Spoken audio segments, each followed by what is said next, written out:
Pay me, pay me, pay me my silver now. Pay me or go to jail. Pay me my silver now. Good morning, Bix Weir, roadrunner.com with your morning horn of Z's, your sip of Chaga C60 coffee. All right. Silver had a little pop on the CPI numbers that came in lower than people expected. It's hard to describe how foolish it is to even look at price when we know that all the factors that go into price are rigged. So not just the price rigging this is a multifaceted rig job. The Federal Reserve and the Exchange Stabilization Fund in the U.S. pretty much controls every market at the moment. And other countries allow the U.S. to do that because we invented the first computer programs to rig markets, blah, blah, blah. We have the world's reserve currency. It's got nothing to do with the petrodollar, nothing to do with who's buying and selling it. The only thing that sets the price of a currency is derivatives. That's why JP Morgan has $5 trillion a day going out of its money center down in Florida, as Jamie Dimon bragged. It's all derivatives now. So when you hear something like, oh, the CPI did this, you've got a rigged number in the CPI. Everybody knows that's true. And then how it affects the rigged exchange. I mean, it literally is the Wizard of Oz, the little guy behind the curtain pulling strings. And he had a computer back then, if you saw the movie at least. The book's way better, but the movie, he had a computer back then. And that movie was done, I don't even remember, that early, I want to say it was 1939. I don't know if they had, and then they colorized it, not sure. Anyway, but they had a computer rigging all markets. The allegory for the U.S. monetary system is alive and well, because that's what they do. I mean, there's so many markets to rig, it just boggles the mind, but on a computer, it's so easy. I want silver to go up to $24.09. Click a mouse, bang, right to $24.09. I want silver to go to minus $40 like oil. Click a mouse, click, minus $40. That's how easy it is to rig markets. And all the inputs, you can rig those as well, like the CPI. Obviously, everybody knows that inflation is way, way, way up there, 15 to 20%, if they told the truth, but they don't tell the truth. So you get, oh, CPI did this, which, they click another mouse so that the price of silver moves an inch. Anyway, more importantly is how are the deliveries going? Somebody's still sitting on 7 million ounces 2 weeks into the delivery month. It's interesting because we'll see who it is when they make the deliveries, unless they default. And then it'll be a cash settlement. That's not where the action is going to happen. Silver action is not going to happen on the CME, the COMEX. The reality is if silver went over $30, the COMEX would shut down. And I think that's where we're headed. And we won't know what the price of silver, the price of gold, the price of anything is. It might come down to Wednesday. Wednesday is the Fed meeting. So we had a 7.1 print for CPI, lower than the 7.3 they expected. So they're like, oh, the Fed's going to slow down on raising it. You have to, if you want to stop inflation, true inflation, you have to raise the interest rates higher than the rate of inflation. First of all, they'll never get to 7.1. They're hoping they can rig the inflation price down. But here's the problem with that. One of the biggest issues with inflation was inflation slowed sharply to 7.1%, but stayed high in November as gas prices fell, CPI report shows. Okay, in November, yes, gas prices fell. But what are they doing in December? So far, they're starting to move. As things get colder, of course they're going to rise. And they get higher and higher and higher and higher. If you're in Europe, you really understand what's going on here. So you got a rising natural gas price. So what's the December inflation going to be? It's going to get crazy. And food issues, even if they rig it. Anyway, so yeah, that's where we are. The big delivery entity is Citigroup. Citigroup, one of the 3 or 4 largest silver riggers that the CFTC won't do a thing about. There's JP Morgan, who has to do it through their customer accounts. There's Citigroup, there's Bank of America, and there's Goldman Sachs. Those are the four biggies who collude together along with the CFTC to rig the price of silver.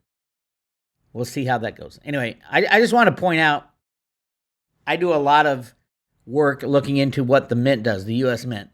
And I'm very disappointed with the U.S. Mint in not making silver eagles in the quantities to meet demand. I know David Morgan came out and said they didn't have to. That's not true.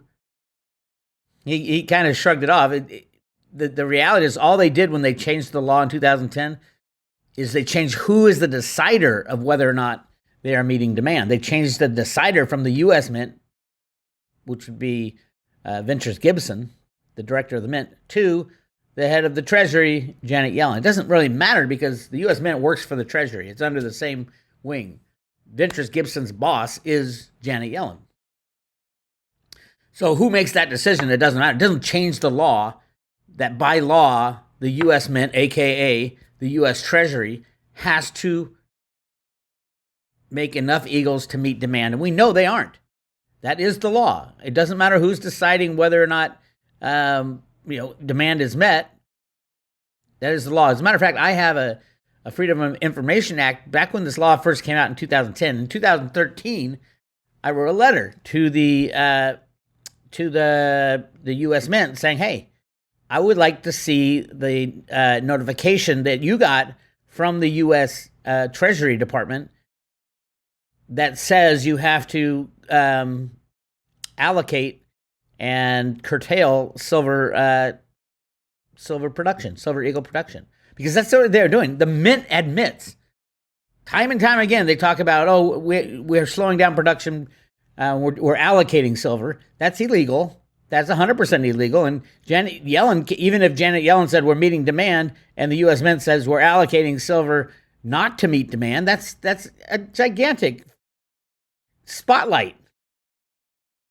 So I went through some of the other mints and see how they have done in the last year, and they've had record years. Record years. In Canada, they had a record year last year. The Perth Mint. This is from the Perth Mint annual report. I think it ends on the middle of last year. In a record-setting year, we sold 19.7 million coins and bars, up from 17.39 million the previous year. The increased demand bullion coins was primarily driven by COVID-19 panic, which caused the flight of investors to precious metals. Was the U.S.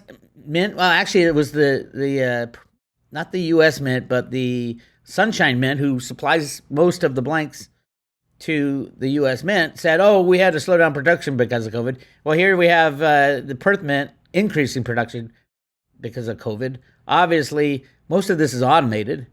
Making blanks is absolutely automated. I'll show you a video of all the machines that do it. You have to have a person standing there. Why can't a person stand there and press a button with a mask on? The whole thing's a joke because they're lying to us, basically. We added 746 tons of silver, which is about 24 million ounces. Now, mind you, the Perth Mint is a huge, massive derivative player. The Royal Canadian Mint, massive derivative player. Royal Canadian Mint had, right here, silver leases. The U.S. Mint uses the COMEX futures and options. The Canadian Royal Mint uses silver leases. They had, 10 million ounces of leases committed to, up from 7 million ounces.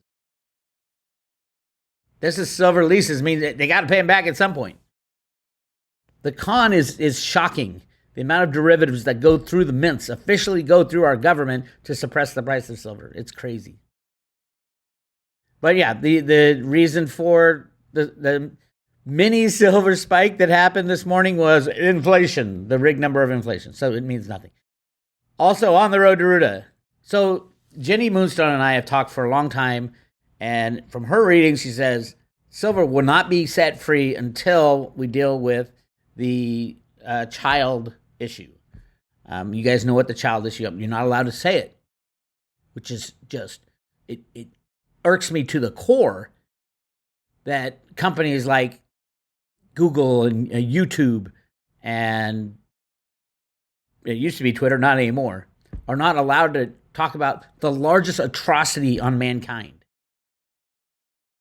The largest problem in the world. As a matter of fact, Dianne Feinstein, of all people, when they were swearing in, like 3 or 4 years ago, they were swearing in, or they're attacking one of the judges for the Supreme Court.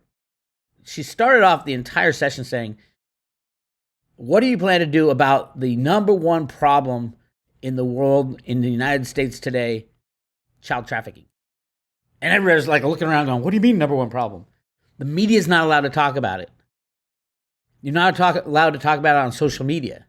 But this is Dianne Feinstein, the number one thing for I think it was either Attorney General or one of the Supreme Court guys. Anyway, Jenny had always said, those two things got to be fixed at the same time. That's what we're saying in this trial. Sam Bankman-Fried was arrested. Down in the Bahamas, he's going to be pulled out. Sam Bankman-Fried is the patsy that the deep state, the deep pedo state, put up there. He's the patsy. So he's the, who's the guy? I forgot the name of him. He's the guy who's going to take the fall, supposedly. He'll probably, go to Kinley's Island and die like Epstein died. I doubt he would have any shot at testifying. Who's he going to testify against? First of all, his parents are knee-deep in this.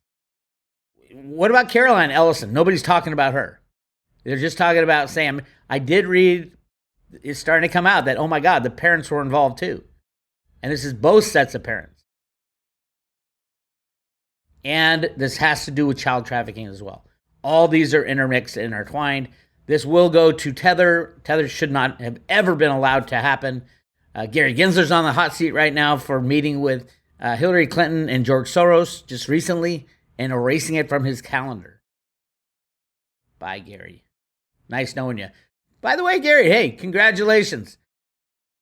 You were the head of the CFTC that watched over the commodities back in 2006 through 2009, that time frame, right?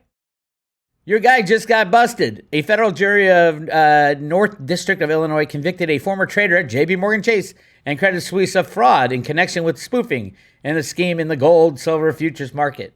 Congratulations. There's your legacy. What was 15 years later?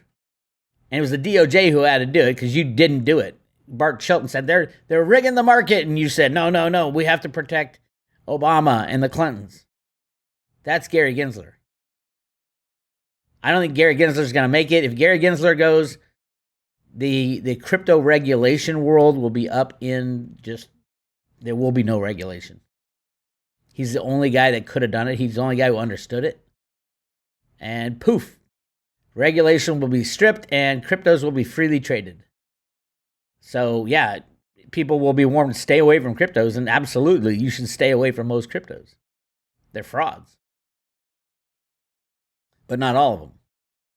And the world will be much better without the CFTC or the SEC. Why? Because no one would invest. Absolutely. Who would invest in a crooked market? The dummies will, and they'll lose their money, as they should. So we'll see what happens, but it looks like Gary Gensler will be gone. Really interesting stuff in my world, and I've been watching this, is the hearing and how much they're whitewashing this thing. It might sound like, oh my God, they're coming after him. No, you got to go after the bad guys. The bad guys are the people behind Sam Bankman-Fried. The guys at Tether. Why did Tether give Alameda Research $39 billion out of the blue and then take it back in cryptos probably and cash? That's the kind of thing they need to fight. That's the kind of thing that will come out. And it's good to hear that the Sam Bankman-Fried was arrested by the DOJ and not, nothing at the SEC. Although the SEC, they're coming on strong behind the DOJ again, just like in the silver manipulation. Bankman-Fried was well aware, digging into the SEC's charges against FTX CEO. We allege that Sam Bankman-Fried built a house of cards on a foundation of deception while telling investors that it was one of the safest buildings in crypto, said SEC Chairman Gary Gensler. Gary Gensler has a lot of people against him right now. Gary, you can't scotch tape this up. We need exposure of the criminals. We need the light of day to be shined right on the crypto market, right on the commodity market, and of course the U.S. stock market, which is the largest Ponzi in history. Yes, they trade massive amounts of rehypothecated shares. They never settle. It's a 3-day window to settle your shares, and so they just keep it churning, and they've lost track. The DTCC, which holds title, actually it's an entity called Seed and Company, which I think was actually the Queen of England. They did an investigation back in the early 1970s. They came up with, we know who it is at Seed and Company, and it's a person, but they wouldn't say who it was. Well, now with the Queen gone, what happens? I don't know. All chaos breaks loose as far as who owns what. And then you go down the path of all these people saying, oh, it's the Admiralty Law and blah, blah, Anna von Rees and all the Nestra, Jezra, and XRP. It's all bullshit. You can make up whatever you want. Read the Road to Ruta documents. It clearly says that there will be no deciders when this shit all falls apart. No deciders. You're not going to believe the people at the banks. You're not going to believe the Federal Reserve. You're not going to believe the U.S. Treasury. You're not going to believe the IMF or the BIS. Anybody banking on XRP, when the main participants of XRP are selling XRP like it's going out of style, are forgetting the basic premise of what a crypto does. It takes the place of a bank. Why would anybody use XRP if there's no banks? They wouldn't. Zero. I know the XRP trolls will be in the lively chat room. Good luck down there. They're pretty powerful. They were paid in the beginning. They're probably still paid by the XRP guys because it's great publicity. Oh, we can be in with the banks. You'll make so much money. Nestor and Jester are going to be part of what we're doing, the quantum financial system. What happened to all that bullshit? Gone. Again. How many times do we go through it? Hundreds. I've been doing this 23 years now, and I've seen them come and go and come and go and come and go. Nestor was signed supposedly by Clinton back in the 1990s. How's it going for you? It's all bullshit, because no one, when the shit falls apart, no one will have any credibility at all, especially bankers, especially government workers, and regulators. They're all in on the con. So what do? Just stop the rigging and let the chips fall where they may, and we'll start fresh. That's my take anyway. Nobody listens to me. Anyway, really interesting. All the hate coming out against Graham Hancock's video of Ancient Apocalypse. I've read all Graham Hancock's books. I actually listened to on audio tape. The guy's brilliant. And he is taking the history of the world that you were told to think, and he's just chucking it out and said, that's bullshit. Archaeologists are bullshit asshole liars. Every single one of them. Unless you do your own homework, you're not going to know what really happened in the past. We can't build the pyramids today, much less 5,000 years ago? It's the dumbest thing I've ever heard. I've hiked to Machu Picchu in Peru, up the Inca Trail, 3-day hike or something like that. I don't remember how many days. It was a while ago. And they're saying they brought these gigantic boulders all the way up the mountain when they didn't even have, they had nothing. They didn't even have any metal back then. It's such bullshit. But it fits the narrative. The Grand Canyon, all the way, that is the number one place everybody needs to go. Why? Because it's literally strewn with artifacts and gold and ancient mummies and pyramids within the Grand Canyon. Look at that stuff. They're ancient pyramids that were destroyed in the apocalyptic crash 12,000 years ago.